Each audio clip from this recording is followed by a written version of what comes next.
सनातन शास्त्रमध्ये आपल्या सगळ्यांचं मनःपूर्वक स्वागत. नमस्कार. आज आपण एका अशा शब्दाबद्दल बोलणार आहोत जो ऐकताच आपल्या डोळ्यासमोर एक सुवर्णयुग उभं राहतं, एक परिपूर्ण आदर्श जगाचं चित्र. तो शब्द आहे रामराज्य. हा शब्द केवळ एक राजकीय संकल्पना नाही, तर तो एका संपूर्ण संस्कृतीचा सर्वोच्च आदर्श आहे. एक अशी अवस्था जिथे सुख, शांती आणि समाधान आहे. अगदी. पण हाच तर खरा प्रश्न आहे. रामराज्य म्हणजे नक्की काय?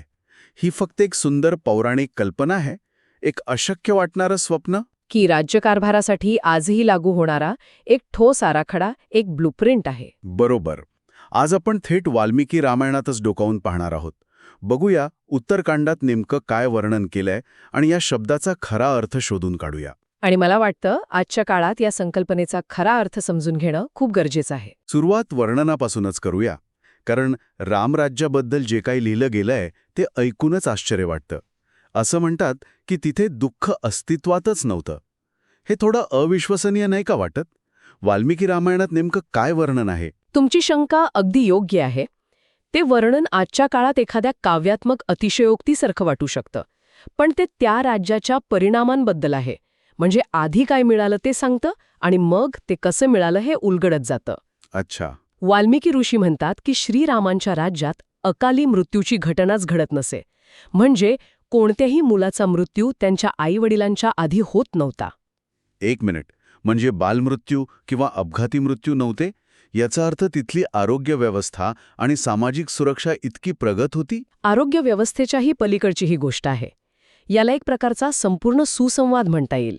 निसर्गसुद्धा त्या धर्माच्या राज्याशी जणू एकरूप झाला होता. निसर्ग एकरूप झाला होता? किंवा कोणत्याही प्रकारची नैसर्गिक आपत्ती नव्हती. जेव्हा समाज निसर्गाच्या नियमांनी चालतो तेव्हा निसर्गही साथ देतो, हा त्यामागचा विचार आहे. आणि गुन्हेगारीचं काय? चोरी, अन्याय? त्यांना थाराच नव्हता, कारण त्याची गरजच कोणाला वाटत नव्हती. वाल्मिकी सांगतात की सर्व नागरिक सत्यवादी, धार्मिक आणि सर्वात महत्त्वाचं म्हणजे समाधानी होते. समाधान. जेव्हा मनात लोभ किंवा असंतोष नसतो तेव्हा गुन्हेगारीची मुळं आपोआपच उपटली जातात. पाऊस वेळेवर पडत असे, जमीन सुपीक होती आणि सगळीकडे समृद्धी नांदत होती. या संदर्भात एक प्रसिद्ध श्लोक आहेच.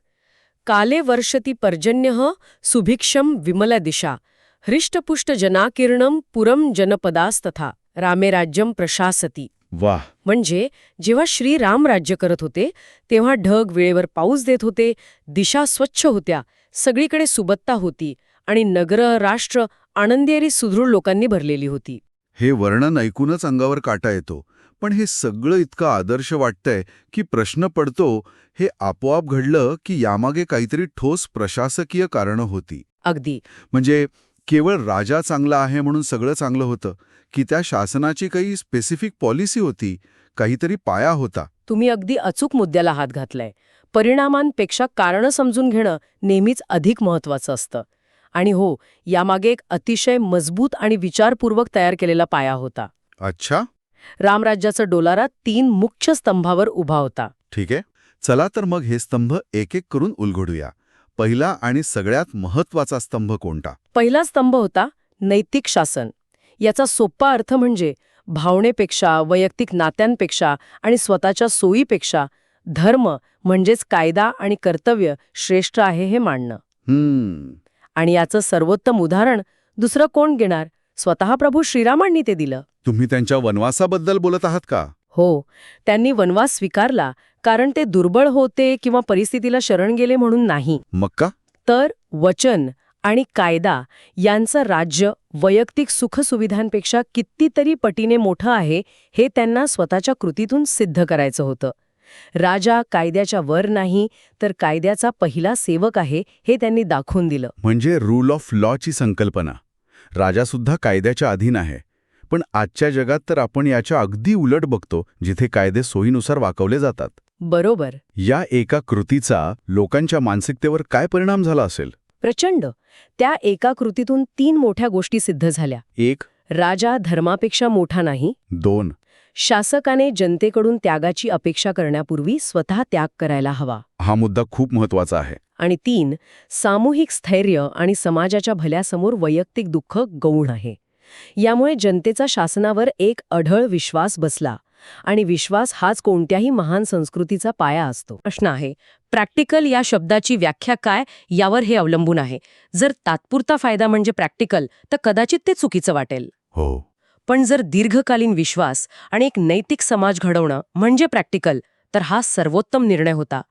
श्रीरामांनी राज्याचा त्याग करून राजधर्माची स्थापना केली. राजधर्माची स्थापना. त्यांनी हे दाखवून दिलं की सत्ता ही उपभोगाची नाही, तर त्यागाची आणि सेवेची संधी आहे. आजच्या काळात जेव्हा नेते स्वतःच्या फायद्याचा विचार आधी करतात, तेव्हा भ्रष्टाचार जन्माला येतो. बरोबर. रामराज्यात नेत्याने स्वतःच्या सुखाचा त्याग आधी केला, त्यामुळे भ्रष्टाचाराला वावच उरला नाही. पटलं. म्हणजे नैतिक नेतृत्व हा पहिला आणि सर्वात मजबूत पाया होता.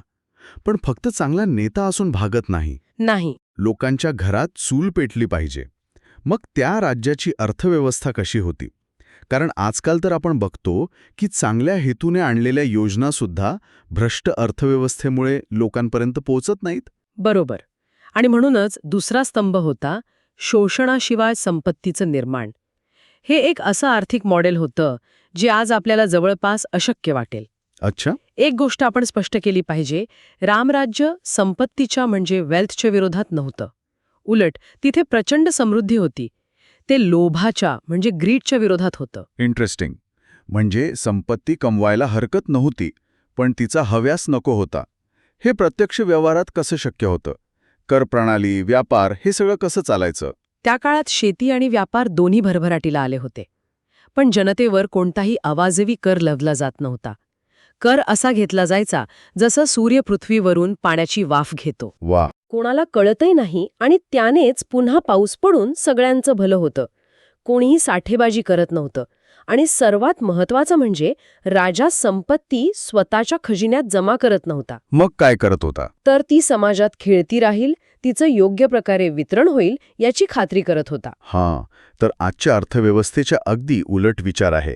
आज संपत्ती काही मोजक्या लोकांकडे जमा कॉन्सन्ट्रेट होते. तुम्ही म्हणताय की तिथे ती समाजात खेळती सर्क्युलेट राहत होती. नेमका हाच फरक आहे. यामागचं कारण होतं धर्माने इच्छेवर ठेवलेलं नियंत्रण. धर्माने इच्छेवर ठेवलेलं नियंत्रण. हो, लोकांना जेवढा आवश्यक आहे तेवढंच ते घेत होते. गरजा पूर्ण होत होत्या, पण हव्यासाला जागा नव्हती.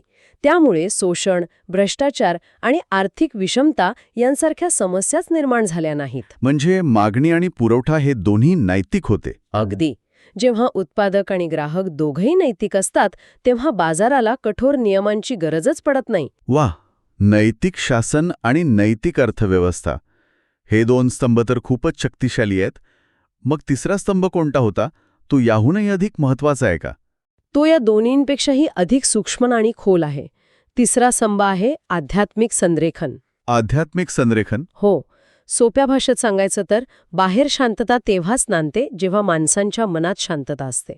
बाह्य सुव्यवस्था ही अंतर्गत सुव्यवस्थेतून निर्माण होते.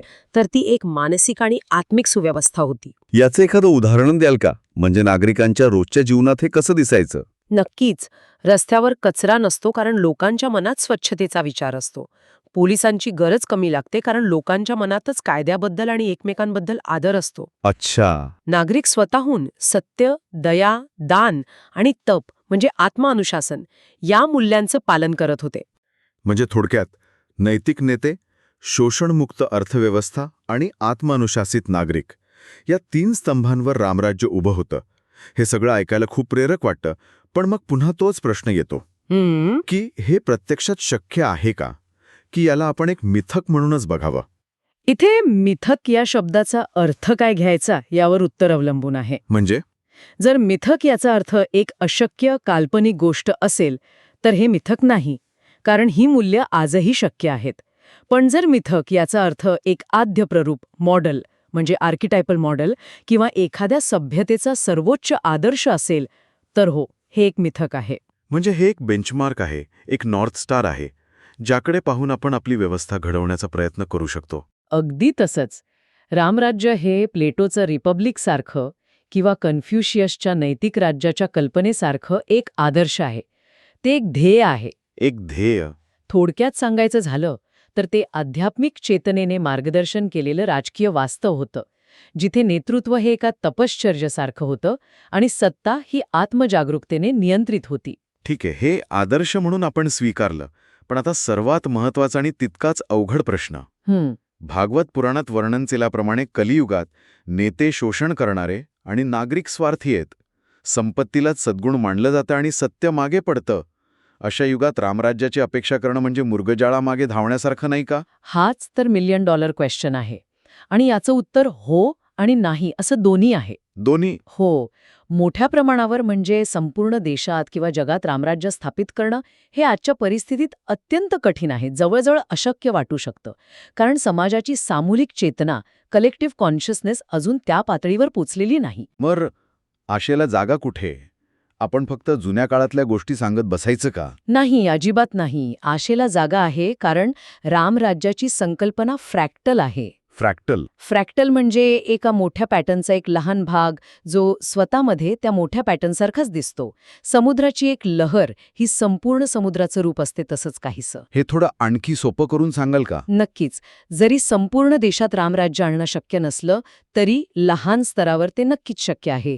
एक कुटुंब रामराज्याच्या तत्वांवर जगू शकतं. कुटुंब? कसं? जिथे वडील त्याग करतात, आई सर्वांना एकत्र बांधून ठेवते, मुलं जबाबदारी ओळखतात आणि घरात प्रेम आणि सुसंवाद असतो. एक कंपनी आपल्या कार्यपद्धतीत रामराज्य आणू शकते. अच्छा. जिथे मालक कर्मचाऱ्यांचं शोषण करत नाही, त्यांना योग्य वागणूक देतो आणि कर्मचारी प्रामाणिकपणे काम करतात. एक गाव रामराज्याच्या तत्वांवर चालू शकतं. अगदी एक व्यक्तीसुद्धा स्वतःच्या जीवनात रामराज्य जगू शकते. म्हणजे याची सुरुवात मोठ्या राजकीय क्रांतीतून नाही तर वैयक्तिक बदलातून होते. We have to be the change we want to see. नेमका हाच मुद्दा आहे. रामराज्याची खरी सुरुवात तेव्हा होते जेव्हा एखादा नेता नफ्यापेक्षा धर्माला म्हणजे योग्य गोष्टीला प्राधान्य देतो. बरोबर. जेव्हा एखादा नागरिक आपल्या हक्कांपेक्षा आपल्या जबाबदारीला अधिक महत्त्व देतो. आणि जेव्हा एखादा व्यावसायिक शोषणापेक्षा न्यायाला निवडतो. म्हणून रामराज्य हे युगावर अवलंबून नाही, ते आपल्या चेतनेवर, आपल्या कॉन्शियसनेसवर अवलंबून आहे. हे खूपच सशक्त आहे. म्हणजे आपण यातून एक गव्हर्नन्स फ्रेमवर्क, एक आराखडा घेऊ शकतो. पण हे सगळं ऐकायला छान वाटत असलं तरी एक गुंतागुंतीचा मुद्दा आहे ज्याकडे आपण दुर्लक्ष करू शकत नाही. कोणता? ज्याला आदर्श रामराज्य म्हटलं जातं, त्याच रामराज्यात प्रभू श्रीरामांना माता सीतेचा त्याग करावा लागला होता. अनेक जण याला एक मोठा अन्याय मानतात. याकडे कसं बघायचं? बरोबर. आणि हा प्रश्न विचारलाच पाहिजे. हाच तो छुपा विरोधाभास आहे, द हिडन पॅराडॉक्स. आणि हा मुद्दाच रामराज्याला काल्पनिक युटोपिया होण्यापासून वाचवतो आणि त्याला वास्तविक बनवतो. वास्तविक? हो. इथे राजाला आपल्या वैयक्तिक सुखापेक्षा, आपल्या पत्नीवरील प्रेमापेक्षा सार्वजनिक विश्वासाला आणि राजधर्माला जास्त महत्त्व द्यावं लागलं. पण हे खूपच कठोर नाही का? एका राजासाठी त्याच्या प्रजेचा विश्वास महत्वाचा आहे हे मान्य, पण त्यासाठी स्वतःच्या पत्नीवर अन्याय करणं हे धर्मात कसं बसतं? हेच तर धर्मसंकट आहे. इथे 2 धर्मांमध्ये निवड करायची होती, पतिधर्म आणि राजधर्म. त्यांनी राजधर्माला निवडलं. हे सोपं नव्हतं. यात त्यांना प्रचंड वैयक्तिक दुःख सोसावं लागलं. पण यावरून हे सिद्ध होतं की रामराज्य हे कुठलं काल्पनिक स्वप्न नव्हतं जिथे सगळं काही चांगलं चांगलं घडतं. तर मग? तर ते मानवी अपूर्णतेचा आणि जटिल परिस्थितीचा सामना करणारी एक धर्म आधारित वास्तविक प्रणाली होती, जिथे निर्णय घेणं सोपं नव्हतं, पण प्रत्येक निर्णय वैयक्तिक स्वार्थाच्या नाही तर धर्माच्या कसोटीवर घेतला जात होता. तर मग या संपूर्ण चर्चेतून आपण आजच्या श्रोत्यांसाठी काय महत्वाचा संदेश घेऊ शकतो? या सगळ्या ज्ञानाचा आजच्या जीवनात काय उपयोग? मला वाटतं सर्वात मोठी शिकवण ही आहे की व्यवस्था लोकांना भ्रष्ट करत नाही तर लोक व्यवस्थेला भ्रष्ट करतात. वाह! आपण नेहमी व्यवस्थेला, सरकारला, परिस्थितीला दोष देतो, पण व्यवस्था ही आपल्यासारख्या लोकांचंच प्रतिबिंब असते. हा खूपच खोल विचार आहे. म्हणजे आरशात बघण्यासारखा आहे. हो. जेव्हा आपल्या आतला राम जागा होतो, म्हणजे आपल्यातली नैतिकता, त्याग आणि जबाबदारीची भावना जागी होते, तेव्हा बाहेर रामराज्य साकारायला सुरुवात होते. आणि याउलट जेव्हा आपला अहंकार, आपला लोभ, आपला स्वार्थ वाढतो, तेव्हा रावण राज्याला सुरुवात होते. ही लढाई राजकीय असण्याआधी ती आपली अंतर्गत लढाई आहे. म्हणजे रामराज्य हे एक अंतिम ठिकाण नाही, तर तो एक प्रवास आहे जो स्वतःपासून सुरू होतो. अगदी बरोबर. शेवटी रामराज्य ही केवळ एक कथा नाही, तो एक शासनाचा आराखडा आहे, नैतिक मानसशास्त्राचा अभ्यास आहे आणि नेतृत्वासाठी एक उत्तम केस स्टडी आहे. ती एका सभ्यतेची सर्वोच्च आकांक्षा आहे. आणि कदाचित खरा प्रश्न हा नाही की कलियुगात रामराज्य येऊ शकतं का? खरा प्रश्न हा आहे की मी रामराज्यात राहण्यास पात्र बनू शकेन का? मी रामराज्यात राहण्यास पात्र बनू शकेन का? हा एक अत्यंत विचार करायला लावणारा प्रश्न आहे. या प्रश्नाचं उत्तर प्रत्येकाने स्वतःच्या आत शोधायला हवं. हो. आजच्या या चर्चेतून एक गोष्ट स्पष्ट झाली की रामराज्य हे कोणत्या तरी नेत्याने किंवा सरकारने आणायचं नसतं, तर त्याची सुरुवात आपल्या प्रत्येकाच्या विचारातून आणि कृतीतून होत असते. सुरुवात स्वतःपासून करायची आहे. आजची ही चर्चा जर तुमच्या मनात एक विचार, एक प्रेरणा जागवून गेली असेल, तर हा ज्ञानाचा दिवा इतरांपर्यंतही पोचवा. कारण जेव्हा आपण सगळे मिळून आपापल्या आयुष्यात, कुटुंबात, कामाच्या ठिकाणी एक छोटंसं रामराज्य घडवण्याचा प्रयत्न करू, तेव्हाच एका मोठ्या बदलाची आशा करता येईल. नक्कीच. तुमचे या विषयावरील विचार आमच्यासाठी खूप महत्त्वाचे आहेत. खाली कमेंट्समध्ये ते नक्की सांगा. सनातन शास्त्रच्या पुढील अशाच ज्ञानवर्धक भागांसाठी चॅनलला लाईक, शेअर आणि सबस्क्राईब करायला विसरू नका. धन्यवाद.